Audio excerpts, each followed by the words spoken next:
Another thing that we need to look at is there is a lot of hanky-panky going on in our school system.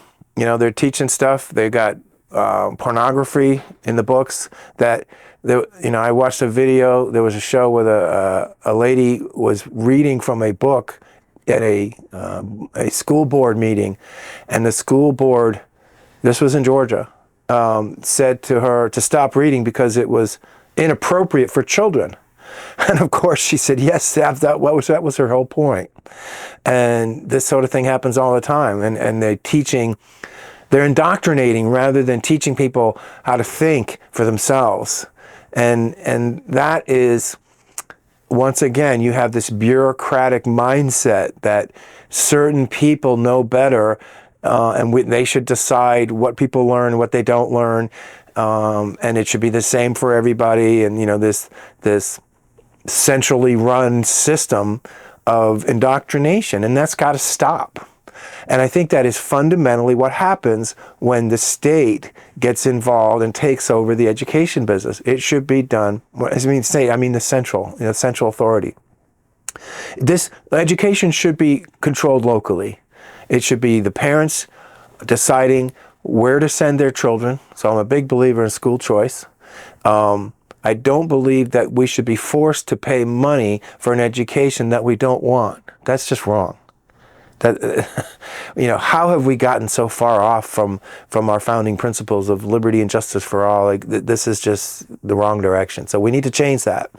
And we need to be careful because there's a lot of issues around funding, and you know, we're in a situation we are now where we have to really look at how do we extract ourselves from that mess and create a more free enterprise type education system where the parents and the students who are old enough can decide for themselves what schools to go to and where to put their money, right? And the schools can decide who to hire, who to fire, the teachers, what curriculums to teach, and they need to make that curriculum available to the prospective students and parents so that they can be well informed. Once again, we have informed consent, so that they can make a good decision about what school to go to. And you have competition, because when you have competition, then you're going to have people striving to do better in order to be competitive. And that's the free enterprise. So there's no reason not to do that with education. It would also reduce cost, I'm sure, in the long term, that the cost of education would go down. And some of these frills would be not necessarily available in every situation for all schools. So, you know, you would allow the cost to be brought down, and not everyone wants the frills.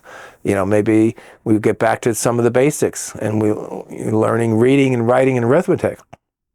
You know, before we had public schools, we had a very high literacy rate.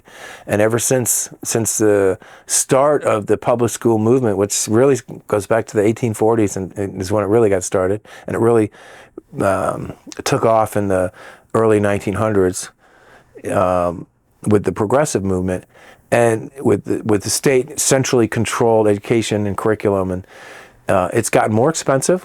And we have worse literacy rates now than we've ever had in our history. So it's we need to look at that, and we need to make some changes. And that's something we can do at the state level. It's really not a federal responsibility. You know, this is a huge problem. We have gotten so far off from the Constitution. The Constitution was written not to control the people, but it was written to control the government. And the government needs to be limited to certain things. And that's what the Constitution does. It spells out exactly what the government can and cannot do. And we don't follow that. And you know what? They still take the oath. To me, an oath is an oath. And if you take an oath, you better keep it. So we need to get people into office who will keep that oath. Very important that we do that.